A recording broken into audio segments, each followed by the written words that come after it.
Alors, ces dernières années, ce qu'on a vu, hein, c'est que la société civile, elle est de plus en plus invitée à participer et à co-construire les politiques publiques, puisque aucun acteur seul ne peut tout inventer, évidemment. Et ce que l'on a vu, hein, grâce au programme Impact de l'Observatoire des partenariats, c'est que ces contributions, elles ont été à la fois qualifiées, mesurées et illustrées. Et ce sont tout un programme d'études qui ont été réalisés par Comisis Opinionway pour l'Observatoire des partenariats, avec l'Institut pour la recherche de la Caisse des dépôts. Alors maintenant, on va voir, si vous le voulez bien, comment les acteurs économiques, les acteurs associatifs et les initiatives citoyennes contribuent chacune à ce projet de territoire. Et on va commencer par l'acteur académique. Donc si vous voulez bien, Sylvain Raymond, Frédéric Lelouch, Laureline Vidal et Carole Orchamps, si vous voulez bien venir me rejoindre, s'il vous plaît.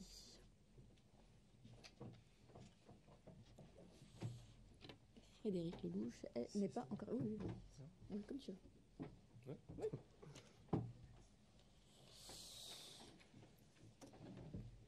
Bonjour à vous. Bonjour. Merci de votre présence.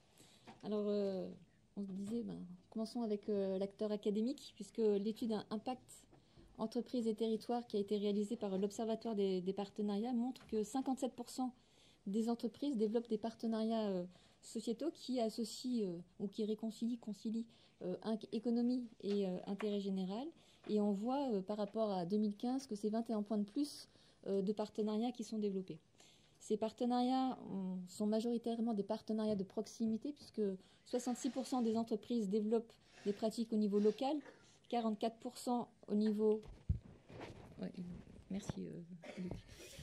44% au niveau régional et puis ensuite 19% au niveau national, voire international. Ça marche pas ? Ça va mieux ? Donc Sylvain Raymond, vous êtes directeur général de la communauté Les Entreprises s'engagent. C'est une... Mais je crois que... c'est une communauté qui a été créée sous l'impulsion du président de la République en 2018. Elle fédère plus de 76 000 entreprises qui veulent agir pour une société plus durable et plus solidaire. Et pour cela, l'organisation de cette communauté s'est constituée sous forme de clubs départementaux pour justement accompagner l'envie des entreprises à agir localement. Alors, est-ce que vous pouvez nous dire comment cette communauté accompagne, comment vous accompagnez l'engagement local des entreprises ? Très bien, déjà, merci et ravi d'être là, toujours avec, pour ma part, un bond en avant par rapport aux premières réflexions qu'on avait eues avec Charles Benoît notamment et le Rameau. Donc vraiment ravi d'être là et de pouvoir retrouver un certain nombre de personnes. J'ai été très attentif en effet à ce que vous avez pu dire, Madame la députée, sur les projets de territoire en essayant, nous, avec une communauté d'entreprises, d'essayer justement de peser et d'essayer de co-construire aussi ces logiques de projets territoriaux. Les entreprises s'engagent, en fait, est né d'un constat qui, je pense, nous parle à tous, qui est qu'au moment où les défis de société se démultiplient, que ce soit des défis sociaux, sociétaux, environnementaux, on a besoin et on doit éviter d'opposer d'un côté les différents acteurs, et d'un côté notamment l'État, de l'autre les entreprises qui, chacun à leur niveau, on est ici à la Fédération nationale des caisses d'épargne, contribuent à résoudre un certain nombre de ces enjeux, avec l'idée de pouvoir le faire ensemble, en effet à l'échelle notamment des territoires. Alors, les territoires, pour nous, selon les dynamiques locales, ça peut être des départements. En effet, on a des clubs départementaux, 101 clubs départementaux d'entreprises, c'est 70 000 entreprises engagées partout en France. Mais les réalités, parfois, l'expérimentation qu'on peut mener se font en effet, comme ça a pu être dit, à l'échelle plutôt des bassins d'emploi, des bassins de vie, où les expérimentations, plus spécifiquement, retrouvent toute leur substance à l'échelle de ces écosystèmes. Alors comment nous, en effet, on accompagne ces entreprises? Déjà, c'est un projet assez ancien et finalement totalement récent. C'est vrai que c'est une impulsion du président de la République qui proposait aux entreprises de pouvoir agir aux côtés de l'État. L'ingénierie, en tout cas, on va dire toute la partie de structuration de cette démarche au moment où on passe finalement d'un objet politique impulsé en 2018 à une vraie aventure entrepreneuriale. En effet, ça prend un temps, ça prend beaucoup de temps et ça demande beaucoup de moyens. Et on est vraiment à cette étape-là. Donc comment on a fait? On a simplement renforcé les infrastructures qu'on appelle locales. Alors nous, pour le coup, on ne crée pas de nouveaux acteurs à l'échelle des territoires. C'est-à-dire qu'en fait, les clubs, aujourd'hui, les entreprises s'engagent. Ces coalitions sont animées par les services déconcentrés de l'État avec leurs partenaires publics, donc souvent des collectivités territoriales. On a cité les EPCI, mais ça peut être des communes, ça peut être des départements ou autres collectivités. Les entreprises elles-mêmes qui s'organisent à travers ce qu'on appelle des leaders, c'est vraiment des entreprises qui sont très engagées, qui ont l'engagement dans leur ADN et qui vont jouer un rôle moteur dans ces coalitions. Et puis, pour pas structurer et créer une énième structure à l'échelle des territoires, on va nous s'appuyer avec des investissements même financiers sur des réseaux d'entreprises existants qui ont une certaine maturité pour accompagner justement en termes d'ingénierie, en termes d'orientation les entreprises et l'État dans un dialogue permanent. On propose aux entreprises à partir de là d'être accompagnées de plusieurs manières. Déjà de rejoindre cette logique de pair, parce que pour des entreprises, il n'y a rien de mieux que d'avoir accès à d'autres dirigeants pour pouvoir trouver des solutions nouvelles. D'essayer de travailler autour d'actions concrètes. Et là, je rejoins aussi ce qui s'est dit, c'est que le projet territorial, c'est d'une certaine manière un savant mélange entre les impulsions, et je parle bien d'impulsions qu'on peut donner au niveau national avec des sujets d'actualité, des logiques qui sont d'une certaine manière mises à l'agenda et qui auront des répercussions locales. Et le principe de réalité par rapport à la résolution de ces problèmes, elle est bien à l'échelle locale. Et c'est vrai que nous, ce qu'on propose à nos clubs, c'est de mettre en place des feuilles de route avec les acteurs du territoire en fonction des diagnostics et ce qu'on sait des fragilités territoriales qui sont finalement extrêmement hétérogènes d'un territoire à l'autre. Et alors, plus globalement, selon vous, comment on peut accélérer justement cet engagement local? Quelles sont les conditions, les leviers qu'il faudrait activer? Mais ça, typiquement, nous, en effet, je me souviens qu'il y a quelques années, je vois Frédéric aussi, je crois que c'était, moi j'étais à l'IMS, donc c'était il y a un peu moins de 10 ans, mais déjà le sujet important des entreprises s'engagent, c'est d'avoir véritablement, et petit clin d'œil aussi à Jean-Paul Bailly, qui était le président des entreprises pour la cité à l'époque, d'avoir véritablement l'entreprise à la table des négociations et de l'intérêt général et de la politique publique. Et ça, je parlais tout à l'heure des enjeux de réconciliation. On peut philosophiquement, idéologiquement être d'accord ou pas, mais en tout cas, nous, aujourd'hui, ce qu'on porte, c'est d'essayer d'avoir ces deux acteurs extrêmement puissants, l'État, les entreprises, et avec eux, les collectivités et les acteurs publics en général et la société civile, qui vont essayer de réfléchir autour d'une même thématique. Et je rejoins l'idée de la vision. Bien sûr que pour pouvoir rassembler des acteurs qui plus est de cultures très différentes, qu'on veut systématiquement opposer les uns contre les autres, et dans un contexte extrêmement violent aujourd'hui, on s'en rend compte, et ben en fait, il faut une vision, je parle parfois de raison d'être, parce que c'est ce que la loi Pacte n'est vue consacrer, peu importe, mais quelque chose qui est lors d'un combat commun, qui en effet naît souvent d'une émotion locale, d'un enjeu de proximité, donc territorial, et à partir de là, cette envie déjà, et ça c'est un préalable, de faire ensemble. Et nous déjà, on essaie d'être d'une certaine manière, justement, on parlait d'ingénierie, ces acteurs de la réconciliation entre ces différents mondes que beaucoup veulent encore opposer. Comment on fait pour accélérer? Déjà, on fait connaître, et c'est un vrai enjeu, cette bannière que vous ne connaissez pas, puisque ça fait 1 an qu'on structure et que justement on évite de faire trop de communication, trop de médiatisation, des entreprises s'engagent, pour justement qu'il y ait un terrain d'impact avant les annonces. Et donc aujourd'hui, ça fait 1 an qu'on structure sans que ça se sache trop. On a cette chance, et notamment les ministères de tutelle qui nous permettent de le faire, véritablement de poser vraiment toutes les conditions qui permettent d'agir avant d'en parler et ça, c'est un élément central avec, en effet, cette science des coopérations, des alliances, qui est quand même quelque chose d'assez incroyable, d'assez inédit, qui s'expérimente et qui s'invente chaque jour de plus en plus. Et donc nous, en effet, on essaie d'être à notre niveau. C'est 500 personnes qui coordonnent les entreprises s'engagent à l'échelle des territoires, avec cette impulsion de l'entreprise, d'essayer de former, d'accompagner, d'essayer de rehausser cette envie de faire ensemble, qui, je peux vous l'assurer, en effet, est quelque chose qui est plus totalement naturel. On a une société qui est quand même très fragmentée, avec même à l'échelle locale des collectivités territoriales, parfois des acteurs locaux qu'on a du mal à faire travailler ensemble. Donc ça, on a une société qui l'est aussi au niveau des entreprises, où il faut, sur des initiatives comme les nôtres, savoir passer au-delà des clivages de la concurrence, et c'est pas facile. Et quand vous dites aux entreprises que les entreprises s'engagent, ça vient de meilleur endroit pour bien connaître son concurrent, ça finit par fonctionner. Et puis, il y a globalement toutes les transitions qui sont en cours, c'est-à-dire vraiment cette transition digitale, dans quelle mesure digital devient un moyen de l'accélération de ces initiatives et pas une fin en soi. Et ça, pour nous, c'est un enjeu pour créer les communs qui vont permettre à chacun, au-delà de la bannière commune, d'utiliser, on va dire, les mêmes outils. Et puis les grands enjeux de société, qui, je pense, pour nous, et là, c'est vraiment la part d'optimisme que j'apporterai au débat, c'est que plus collectivement, on est finalement, au niveau des territoires comme au niveau national, dos au mur par rapport à justement ces grands enjeux et ces crises qui s'accélèrent, plus finalement ça devient une opportunité de coopération forte, tant au niveau local et de réconciliation qu'au niveau national.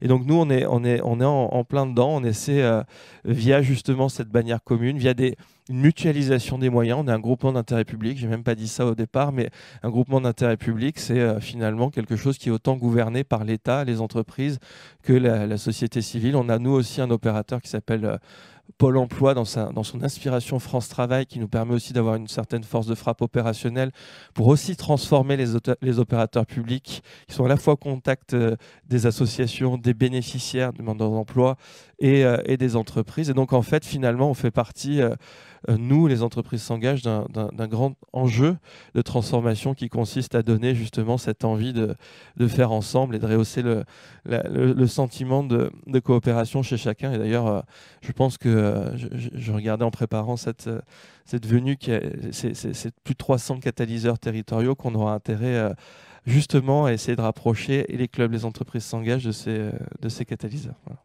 Donner envie de faire alliance.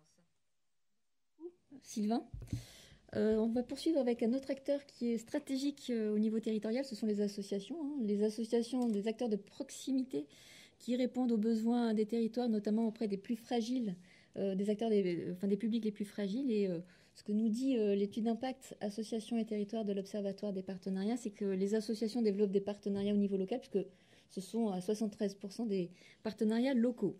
Alors Carole Orchamps, vous êtes déléguée générale du réseau national des maisons des associations, le RNMA, et vice-présidente aussi du Haut Conseil à la vie associative. Alors le RNMA se définit comme une fabrique de communs qui est au service de la vie associative territoriale. Et les maisons des associations, elles ont pour rôle à la fois de la promotion, le partage et le développement des projets associatifs. Et donc, par votre positionnement, vous êtes en première ligne pour voir ce qui se passe en territoire et notamment d'observer la vie associative et sa formidable capacité de mobilisation au service du territoire. Alors, Carole, vous, de votre point de vue, comment vous voyez évoluer l'engagement associatif ces dernières années au service du territoire ? Alors c'est une vaste question. Oui, je tenais, bien sûr, et je vais essayer, je vais tenter d'y répondre. Je voulais vous remercier également, remercier le Rameau pour cette invitation, puisqu'en fait le Rameau est un partenaire du réseau depuis une bonne dizaine d'années, à nous accompagner justement sur ces problématiques de comment aider les acteurs territoriaux à co-construire, notamment au service de projets de territoire. Je vais revenir un tout petit peu sur l'histoire, puisque là, vous me questionniez sur l'évolution sur les 10 dernières années. Moi, j'irais même un petit peu au-delà, c'est-à-dire il y a une quinzaine d'années, nous en étions à nous dire comment les associations peuvent travailler déjà entre elles, c'est-à-dire faire de l'interassociatif. Bon. Ensuite, de par notre composition, puisque au niveau de nos membres, nous avons comme structure des maisons associatives, hein, donc des structures points d'appui qui s'appellent maisons des associations, publiques ou privées. Donc ça veut dire que déjà, en notre sein, nous avons les deux acteurs principaux, je pourrais dire, qui sont censés travailler ensemble pour co-construire ou en tous les cas pour réfléchir à des politiques publiques intéressantes.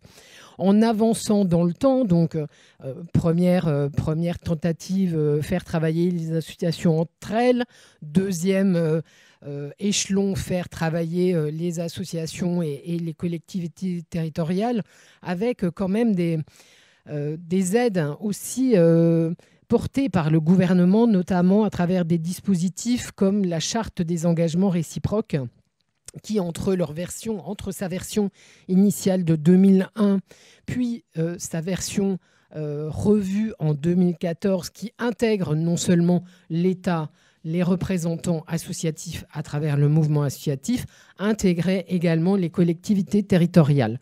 Donc là, c'est au moins l'existence d'un outil qui permettait de mettre en dialogue les dispositifs déconcentrés de l'État, les associations, mais également les collectivités. Donc ça me semble important de le rappeler. On avance toujours dans le temps, puisque à un moment donné aussi, là, l'État a fait des choix raisonnés, sans doute, en tous les cas obligatoires, c'est-à-dire des baisses de financement à l'égard des collectivités territoriales. Premier impact, et notamment premier secteur qui a vu ses crédits diminuer en des proportions très diverses et variées, ça a été le secteur associatif. Avec en plus une demande de la part des collectivités de rationaliser non seulement les moyens financiers, mais aussi les moyens logistiques, notamment en termes de locaux mis à disposition. Donc, ça a été aussi un facteur, nous semble-t-il, au niveau du RNMA, qui a invité, qui a amené les associations à travailler et à réfléchir différemment, en se disant, bah oui, jusqu'à présent, j'avais, moi, mon local, demain, il va falloir que je le partage sous une autre forme. Oui, j'avais une subvention par rapport à mon projet, mais ce projet, maintenant, ne peut plus être financé à la même hauteur parce qu'on m'invite. Alors, on m'invite ou on m'oblige, excusez-moi, mais je le précise quand même, à travailler avec d'autres pour monter du projet collectif.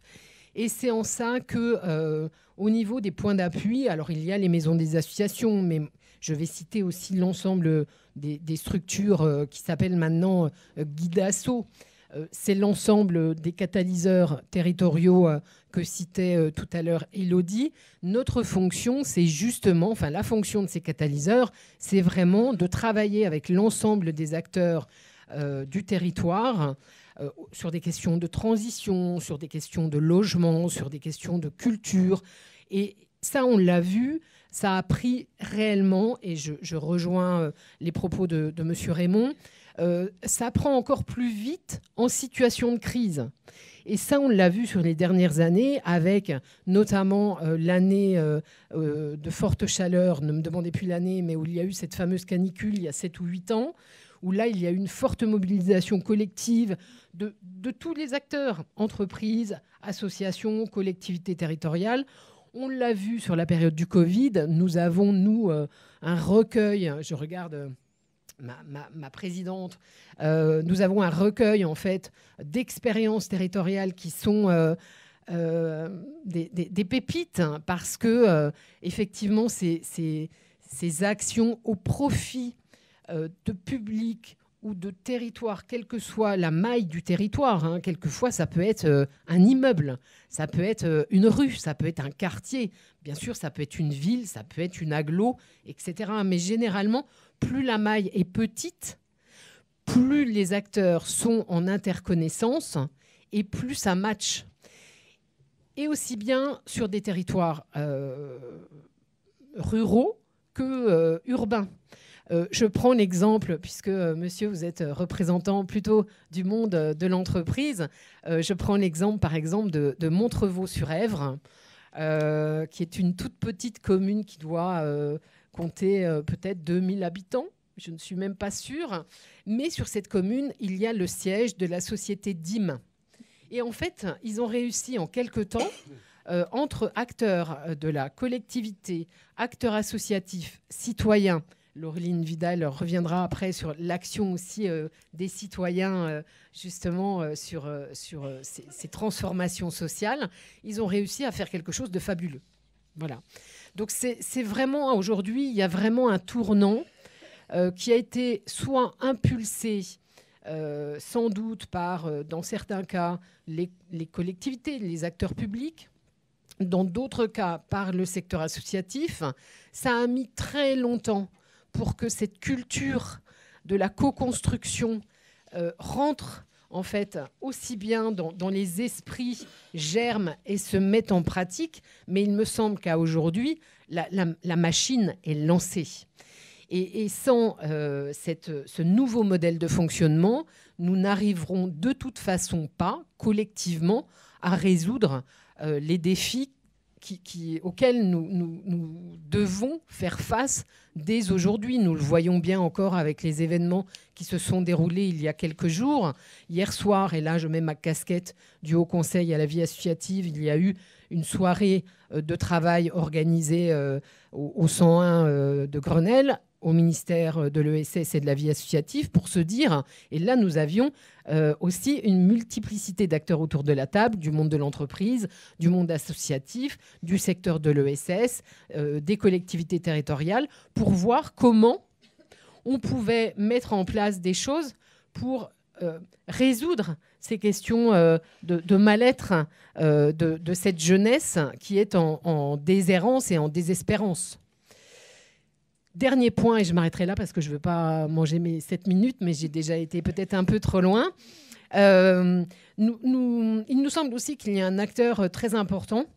En tous les cas, nous l'avons identifié depuis, là aussi, une dizaine d'années à travers nos observatoires, puisque nous sommes aussi porteurs d'observatoires locaux de la vie associative. Et nous avons très tôt travaillé avec le secteur de la recherche, et notamment le CNRS. Et aujourd'hui, dans nos pratiques, nous associons de plus en plus le monde de la recherche pour au moins avoir ce retour, cette conceptualisation des expériences et puis aussi leur approche souvent tellement conceptualisé, excusez-moi, je ne trouve plus mes mots, mais où on explique, et on l'a bien vu avec la présence d'Élodie Julien à nos rencontres nationales à La Réunion, lorsqu'on parle de catalyse territoriale, sincèrement, même pour un acteur associatif, ça ne cause pas. Par contre, quand on explique, quand on dit, ben voilà, ça correspond à ça. Ça veut dire quelques acteurs, ça veut dire travailler ensemble, ça veut dire partager des différences, mais au service d'un projet commun. Là, ça parle à tout le monde. Et c'est en fait dans ce travail aussi de vulgarisation que nous avons été amenés à travailler avec le monde de la recherche. Voilà, et je m'arrête là. Merci Carole, je pense que votre témoignage va ravir toute l'équipe d'AgroParisTech qui est ici. Alors pour continuer... Ouais. Pour continuer avec le réseau, il y a toute cette vitalité associative qu'il faut favoriser. Et le réseau national soutient justement le développement de la vie associative et des structures locales qui agissent pour la vie associative. Et donc vous, le réseau national, vous avez posé votre projet stratégique 2021-2025. Et donc Laureline Vidal, vous êtes administratrice du réseau. Est-ce que vous pouvez nous dire justement comment le RNMA souhaite renforcer cette mobilisation associative ? Effectivement. Je vais en profiter. Donc, comme tout à l'heure, Élodie l'a dit, le réseau, c'est une fabrique des communs. C'est vraiment notre cœur de fonctionnement. Et donc, pour reprendre, je suis désolée, je me permets de te reprendre un tout petit peu, le raccourci qui a été fait sur le fait que je suis présidente. Non, je ne suis pas présidente du RNMA parce qu'on a une gouvernance collégiale. Et je pense que la gouvernance fait partie des choses qui nous permettent de favoriser la fabrique des communs et favoriser le faire ensemble. Donc je suis animatrice du CA, effectivement, premier lien avec l'équipe salariée, mais il n'empêche qu'il y a d'autres bénévoles de l'association du réseau qui participent à tous les projets et qui portent aussi la voix du réseau. Donc effectivement, on a posé notre projet stratégique 2021-2025 avec nos membres, travailler avec les salariés et les administrateurs. Avec l'objectif de faire participer pleinement tous nos membres, donc nos MDA associatives et collectives et de collectivités, pour co-construire des projets autour de la vie associative. En 2022, on a notamment lancé une expérimentation avec la Fonda, qui est l'un de nos partenaires de longue date, comme le Rameau, avec 2 territoires, dans le but de structurer les coopérations pour résoudre les défis de nos territoires. En effet, on a fait 2 rencontres nationales. Donc, les rencontres nationales, c'est nos temps internes au réseau. On en a parlé, il y en a une très, très récemment au mois de mai. Mais on en organise donc 2 fois par an. Et en 2018, notre thématique fil rouge sur les 2 rencontres était la co-construction.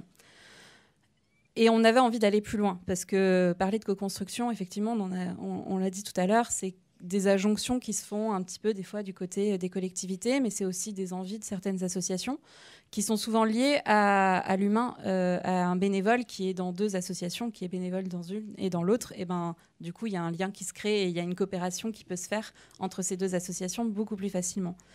Donc, effectivement, comme on a vu que c'était le lien humain pendant ces temps d'échange, que c'était quelque chose d'essentiel, on s'est dit qu'on allait essayer d'aider, d'aller expérimenter sur 2 territoires pour aller créer des communautés d'action sur une thématique et un besoin qu'auront choisi les territoires sur un enjeu qui leur semble essentiel pour leur territoire pour faire ensemble.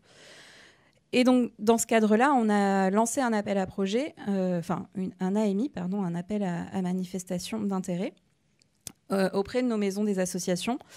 Donc ça, c'était fin 2022. Avec les moyens financiers que l'on avait. Donc, on aurait aimé pouvoir accompagner plus de territoires parce qu'on avait des belles candidatures et des beaux projets proposés sur les territoires, sur les différents territoires qu'accompagnent nos maisons. Mais voilà, financièrement et en fonction de nos moyens humains également, on n'a pu aller que sur 2 territoires. Donc, la ville de Mulhouse, qui, eux, vont travailler sur la question de la jeunesse, et le RESAM, donc pour le pays de Morlaix, dans le Finistère, qui, eux, travaillent sur l'écologie, les transitions écologiques. Donc, de janvier à mars 2023, on accompagne, donc je reviens un tout petit peu en arrière, dans l'accompagnement qu'on propose, il y a un accompagnement financier pour pouvoir permettre à ces maisons des associations d'avoir une personne rémunérée, un salarié ou un agent de municipalité pour animer la communauté d'action parce que ça demande du temps, ça demande d'être présent, ça demande d'aller à la rencontre, d'aller vers et c'est quelque chose qui demande, voilà, comme je le disais tout à l'heure, beaucoup de temps, je me répète, je suis désolée. Et aussi un accompagnement humain du côté RNMA avec une salariée, Léa, qui interviendra tout à l'heure sur un autre sujet, mais une salariée du réseau et des bénévoles du réseau qui vont sur les territoires participer au temps de rencontres avec les acteurs et également des personnes côté Fonda, des salariés et bénévoles côté Fonda qui aussi participent à accompagner les territoires. Donc de janvier à mars 2023, on est sur la création de des communautés d'action, donc d'aller vers les acteurs de chaque territoire pour pouvoir toutes les parties prenantes qui pourraient être intéressées sur ce projet-là puissent participer. Et aussi avec l'importance de renforcer l'interconnaissance et la confiance entre ces parties prenantes pour qu'ils apprennent à se connaître, pour pouvoir travailler ensemble dans de bonnes conditions et de poser les bases d'un diagnostic commun de, OK, on a défini un enjeu, mais maintenant, c'est quoi concrètement qu'est-ce qui se passe déjà sur le territoire en termes de jeunesse, en termes de transition écologique, et sur quoi on s'appuie, d'où on part en fait. Pour pouvoir après, d'avril à décembre 2023, poser les bases les règles de fonctionnement, de comment va se constituer la communauté d'action, sur quel projet est-ce qu'on va mener ensemble, et donc de repérer les actions potentielles qui peuvent être mises en place, etc. De définir les règles de travaux ensemble. Et effectivement, ça prend beaucoup de temps. Vous voyez, en un an, on n'est toujours pas parti dans l'action, et c'est quelque chose qui a été relevé aussi côté entreprise. C'est des choses qui sont vraiment dans le long terme, et ça demande du temps de construction, mais c'est aussi un risque sur ce long terme, notamment dans le secteur associatif, de perdre des bénévoles qui sont dans l'action et ou des personnes, hein, il n'y a pas que des bénévoles qui sont dans l'action, il y a aussi des salariés qui ont besoin de passer à l'action rapidement, et donc du coup de trouver un rythme qui soit adapté à tout le monde, c'est parfois un des risques de la coopération, et donc de trouver peut-être des allers-retours, ou trouver la place pour les réintégrer au moment où on passe à l'action. Et donc, du coup, en 2024, des comités d'action vont pouvoir passer à la mise en œuvre des actions qui ont été retenues. Donc, comme je le disais, il y a le côté temps long qui est à prendre en compte. Au-delà de l'apport de ces deux territoires, nous nous efforçons de donner à voir ces expérimentations auprès de nos membres en leur donnant envie, et aussi en leur donnant des moyens, notamment au niveau de ressources qui pourront être créées pendant ces 2 années d'expérimentation, pour pouvoir permettre à d'autres territoires, et on les accompagne par ailleurs d'une autre manière, mais en tout cas d'utiliser ces 2 expérimentations pour que ça puisse servir à d'autres territoires pour aller vers la coopération. Et nous avons notamment, donc, en mai 2023, décidé de porter le sujet de la catalyse sur nos rencontres nationales. Donc ça a été la thématique. Donc les maisons des associations, catalyseurs du faire ensemble sur un territoire pour faire sens. Donc sur un format bien particulier, parce que ce coup-ci on était sur 4 jours de travaux au lieu de 2. Ce qui nous a permis d'aller travailler et comme disait Carole, de vulgariser le mot catalyseur, et de se rendre compte que finalement beaucoup de maisons des associations le font de manière... c'est juste leur fonctionnement habituel, et ils ne se posent pas la question. Et je pense notamment, là je prends ma casquette puisque je suis trésorière d'un centre social qui porte aussi une maison des associations, où vraiment pour les centres sociaux, faire catalyse, et en tout cas être animateur de territoire, d'aller se positionner, de réfléchir à comment est-ce qu'on intègre le maximum de personnes dans tous nos projets, c'est quelque chose qui fait partie complètement de notre ADN. Et donc notamment pendant ces rencontres, on avait le Rameau qui a pu également nous apporter du contenu et de la théorie sur la catalyse, et c'est aussi un exemple de faire ensemble tout le temps, c'est-à-dire à chaque moment de tous les projets en fait du réseau et de tous les projets associés dénommés MDA, d'essayer d'intégrer le maximum de partenaires. En fait, ça aide à l'interconnaissance, et ça aide après à porter des projets. Par exemple, avec la Fonda, il n'y avait pas forcément eu d'aussi gros projets de portée, mais pourtant, ça fait des années que c'est un partenaire régulier avec qui on échange régulièrement, qui participe à des projets que l'on porte. Et, inversement, on participe à leurs projets. Et donc, au bout d'un moment, l'interconnaissance faisant, la confiance étant vraiment là, nos projets se sont rejoints à un moment donné. On avait un but commun et on s'est dit, on y va. Et je pense que c'est vraiment... je reprends, je suis désolée, mais je renforce sur le temps long, mais c'est vraiment ça, la coopération et la catalyse, ça prend du temps. Pour le deuxième point que je voulais aborder, donc autre projet qu'on porte, c'est les réflexions autour donc ce que nous on appelle des équipages. Ce sont nos groupes de travaux internes au réseau, avec notamment un équipage sur l'engagement des jeunes, notamment des quartiers prioritaires de la ville, en partenariat avec l'ANCT. Donc c'est une réflexion qui est particulièrement essentielle en ce moment, mais qui nous porte depuis longtemps. Et pour avoir échangé, donc là je ne fais pas forcément partie de cet équipage, donc j'ai lu les comptes rendus, j'essaye de vous rapporter ce qui a d'essentiel de ces équipages qui ont été ressortis, c'est aller vers. aller vers les jeunes, ne pas. Mais en fait, je pense que ça vaut aussi pour toute Catalyse, c'est aller vers à la rencontre des habitants, à la rencontre des associations, à la rencontre des différents partenaires. Si on attend qu'ils viennent vers nous, ben il ne se passera rien. Donc il faut vraiment aller vers ces personnes-là. Pour les accompagner sur leurs projets, leur faire prendre conscience, valoriser aussi l'engagement qu'ils portent déjà. Et pourquoi pas avec, pour les jeunes en tout cas, des open badges qui permettent de valoriser leurs compétences. Alors pas forcément des open badges, mais ça peut être d'une autre manière, mais en tout cas valoriser les compétences qu'ils acquièrent dans leur engagement, c'est hyper important. Aussi, l'engagement des jeunes n'est pas possible si on ne prend pas le temps d'accompagner également les dirigeants associatifs existants sur le territoire pour parce qu'il y a certains dirigeants associatifs qui sont là depuis très longtemps. Quand il y a un jeune qui tape à la porte de leur association, ben, ils se disent oui, bon, ben, en fait, on a toujours fait comme ça, donc pourquoi on ferait autrement? Ben, il y a peut-être un temps aussi d'apprentissage auprès des bénévoles, sur des dirigeants associatifs, sur la place qu'ils peuvent faire aux jeunes et de déconstruire certaines idées reçues des fois aussi sur le fait que quand on a moins de 16 ans, on peut pas être, ou même moins de 18 ans, on peut pas être membre du bureau. Ben si, c'est possible. C'est possible de faire tout plein de choses et donc du coup, ça demande quand même un accompagnement auprès des dirigeants qui ont une habitude et d'accepter que peut-être les choses peuvent se faire un peu différemment, mais que ça peut être aussi chouette pour l'association.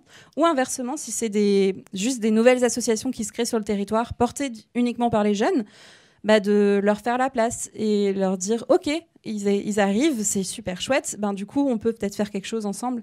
Là je prends une autre casquette, je travaillais auparavant dans un collectif d'associations de musique actuelle et il y a une association de jeunes qui a décidé, des tout jeunes de 18 ans qui ont décidé de porter un concert sur la fête de la musique de la ville où je travaillais. Et du coup, il y avait déjà des associations de longue date qui organisaient la fête de la musique. Ils ont travaillé ensemble pour leur faire une place, qu'ils aient une scène, et que de l'autre côté, il y a en fait les deux styles musicaux puissent coexister sur la même soirée et que ça puisse faire que ces jeunes-là puissent profiter de l'expérience des bénévoles plus anciens sur l'organisation de cette fête de la musique. Voilà, donc c'était mes deux exemples sur que peut mener le réseau sur le côté Catalyse et comment on accompagne au mieux les territoires. Merci beaucoup, Laureline. Alors, deux remarques. Oui. Première sur Morlaix, le directeur de la NPP qui va intervenir après est sur Morlaix. Donc, si vous voulez constituer votre communauté d'action, ça peut être intéressant de vous rapprocher. Et puis, sur la question des jeunes, il y a d'études, la parole des jeunes en action, qui renforce cette nécessité, l'urgence de la mobilisation notamment de la société civile. Et c'est une étude qui a été publiée fin mai par l'Observatoire dans le cadre de la conférence contributive de la société civile à la Revue nationale volontaire. Donc n'hésitez pas à aller la consulter également. Merci beaucoup. Alors, au-delà de ces formes organisées d'engagement au travers des entreprises, des associations, il y a aussi, et de plus en plus on le voit, se démultiplier les initiatives citoyennes qui constituent finalement le troisième écosystème qui va se mobiliser au service des projets de territoire. Alors, Frédérique Lelouch, vous êtes directrice de l'établissement national du Comité 21, le Comité 21 qui joue un rôle majeur et stratégique sur l'appropriation de l'agenda 2030 des objectifs de développement durable. Et c'est d'ailleurs ce qui est ressorti du bilan que vous avez fait de votre Tour de France des ODD 2018-2022. Et vous soulignez notamment aussi l'importance de mobiliser ces initiatives citoyennes, qui est d'ailleurs devenu votre 5e collège.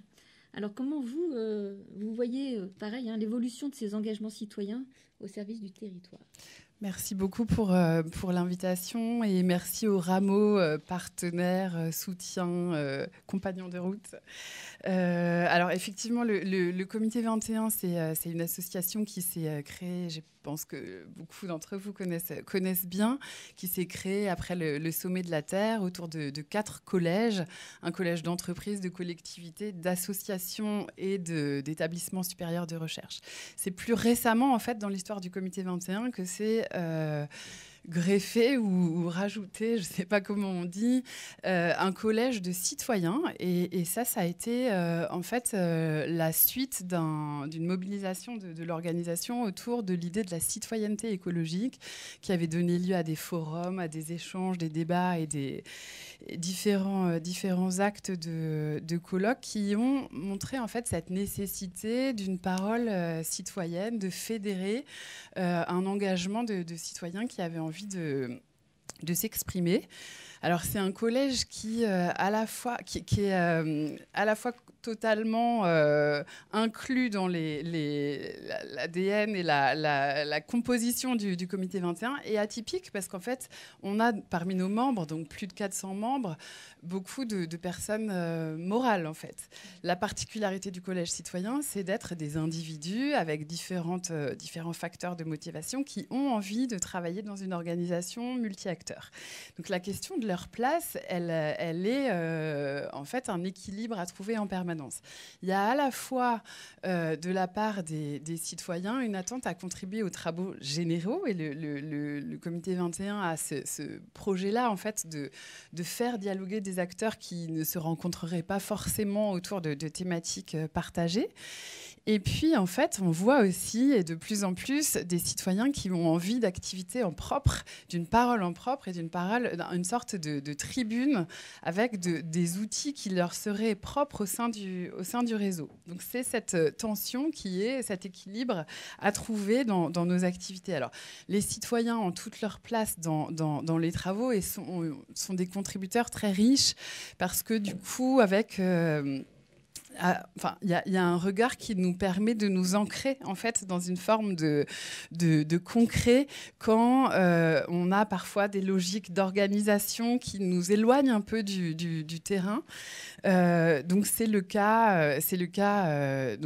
Voilà. Citer quelques-uns de nos grands projets. Effectivement, vous avez cité le Tour de France. Alors, on n'a plus le droit de dire Tour de France parce que le Tour de France ne veut pas qu'on utilise cette expression. Voilà, on a ce projet de territorialisation des ODD. Ils se sentent menacés par nos travaux. On s'en réjouit. Donc, c'était un grand projet visant à en fait, l'appropriation dans les territoires de cet agenda 2030. Et donc, il reste encore... il y a eu 5 ans de travaux, une douzaine d'étapes réalisées. Et là, en fait, les citoyens ont participé à des mobilisations sous l'angle un peu... culturel avec des activités autour de cinéma, etc. En fait, on voit bien, c'est souvent, les citoyens nous proposent d'être un peu les ambassadeurs de l'association et du multi-acteur dans des festivals de cinéma, dans en fait des moments qui en fait sont des moments grand public en fait et sont des moments de dialogue et de débat. Et donc en fait ce rôle de citoyen se dessine en fait avec le temps, rôle des citoyens au sein d'un réseau d'organisations comme un pont en fait entre les organisations et finalement ce qu'on se dit c'est que les citoyens sont un peu le trait d'union entre tous nos collèges, c'est-à-dire qu'en fait un membre d'une entreprise, il est aussi un citoyen, un membre de collectivité également. Et donc, voilà, c'est comme ça qu'on voit un peu la place des citoyens, à la fois avec toujours un peu ce risque que ce soit la somme de demandes individuelles. Et donc, on veille toujours à ce qu'il y ait cette dimension collective et que ce ne soit pas juste donner de l'écho à une initiative personnelle, même si elle est passionnante. Notre enjeu, c'est de rendre l'engagement citoyen collectif et faire que le citoyen, avec son point de vue individuel, nourrisse les productions collectives du comité 21. Donc, c'est le cas sur les nouveaux modèles, donc grand chantier qui nous a mobilisés depuis 1 an et demi et dont on attend une séance de travail prochainement avec le Rameau pour confronter nos propositions. Travail qui va aboutir à l'automne au moment des rencontres de développement durable où on va publier en fait ce rapport. C'est en fait un grand travail qui a mobilisé tous les collèges de l'organisation réflexion autour de qu'est-ce que ça veut dire changer de modèle. Tout le monde a cette expression à la bouche, mais concrètement, qu'est-ce que ça veut dire pour un territoire? Qu'est-ce que ça veut dire pour une association, pour une entreprise? Changement de modèle économique, oui, mais comment? Et quels sont les renoncements à opérer, etc. Donc on a eu des chantiers très productifs là, ces derniers mois, 4 groupes de travail en fait, correspondant aux 4 collèges historiques. Et en fait, on a eu un atelier fin mai où les citoyens ont pris connaissance des travaux et ont pu challenger, donner un peu leur point de vue pour qu'on ne reste pas dans des trop grandes généralités. En fait, c'est aussi une sorte de caisse de résonance pour vérifier un peu la pertinence et l'opérationnalité de nos propositions. Donc c'est un peu ça le rôle de ce collège.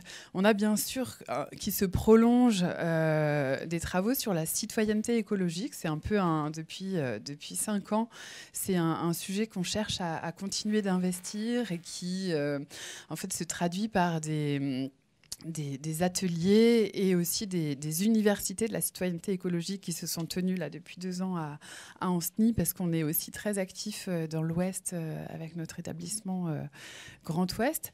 Et du coup, autour de quels sont un peu les leviers de la citoyenneté écologique, expression à laquelle on est assez attaché au comité 21. Comment on construit une vision partagée, comment on nourrit en fait des imaginaires positifs autour de la question de la sobriété, etc. Voilà, nos travaux sont variés, c'est difficile de vous les résumer en 3 minutes.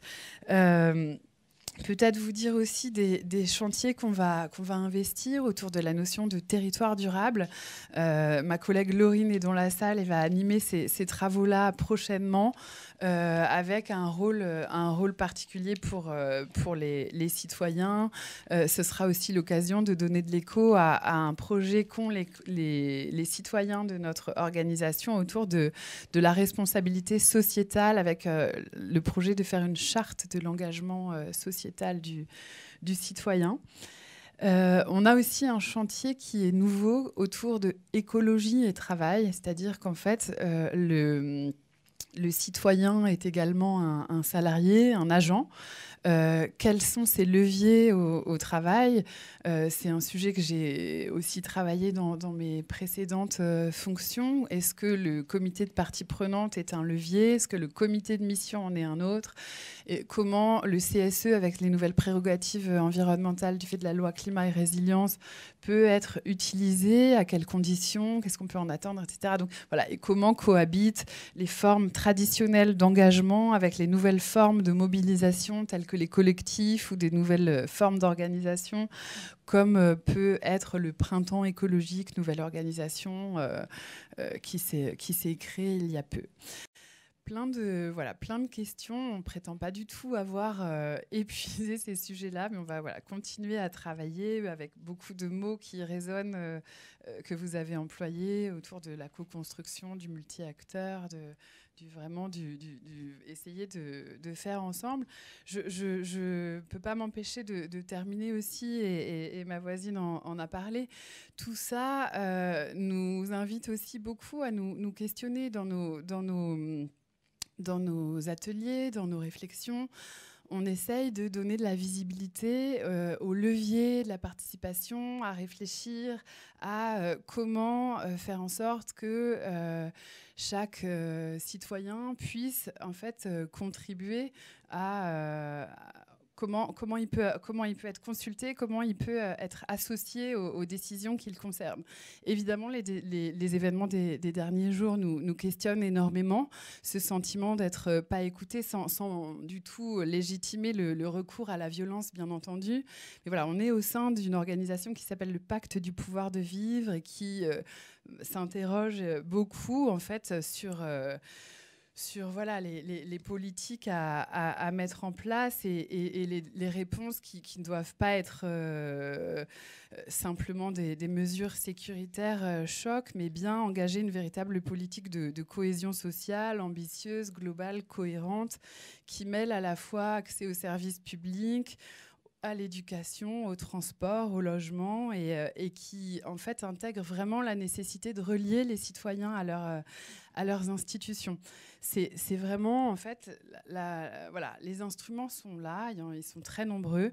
La question qui doit nous interroger, c'est comment se fait-il qu'aujourd'hui en France en 2023, on ait encore le sentiment de ne pas être écouté. Voilà, je vais finir là-dessus.